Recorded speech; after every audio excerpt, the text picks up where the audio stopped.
Hi everyone, welcome to Ashwini daily వంటలు. Telangana special సర్వపిండి ఎలా చేయాలో చూద్దాం.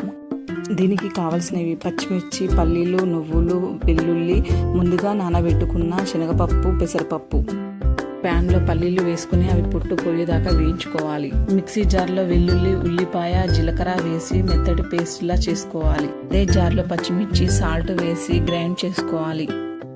బియ్యం పిండి తీసుకొని అందులో పెసరపప్పు, శనగపప్పు, నువ్వులు, పల్లీలు, కరివేపాకు, కొత్తిమీర, పసుపు, కారం, సాల్ట్, కట్ చేసిన ఆనియన్స్, పచ్చిమిర్చి పేస్ట్ వేసి మంచిగా మొత్తం కలిసేలాగా కలుపుకోవాలి.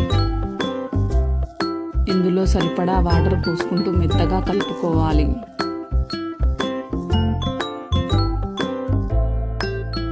పిండిని మెత్తగా కలిపి పెట్టుకోవాలి. ఒక ప్యాన్లో నూనె వేసుకోవాలి. దానిలో కొద్దిగా పిండి తీసుకొని ప్యాన్ మొత్తం సమానంగా ఇలా చేత్తో ఒత్తుకోవాలి. మధ్యలో ఇలా హోల్ చేసుకొని అందులో ఆయిల్ వేసుకోవాలి. ఇప్పుడు ప్యాన్ను స్టవ్ పైన పెట్టి 5 నిమిషాలు స్టవ్ ఎక్కువ పెట్టి తర్వాత మీడియం ఫ్లేమ్లో ఉంచుకోవాలి. చక్కగా ఇలా ఉడికి గోల్డెన్ కలర్ వచ్చిన తర్వాత స్టవ్ ఆఫ్ చేయాలి. తెలంగాణ స్పెషల్ సర్వపిండి రెడీ. మరిన్ని ఇలాంటి రెసిపీల కోసం అశ్విని డైలీ వంటల ఛానల్ని సబ్స్క్రైబ్ చేయండి. Thanks for watching.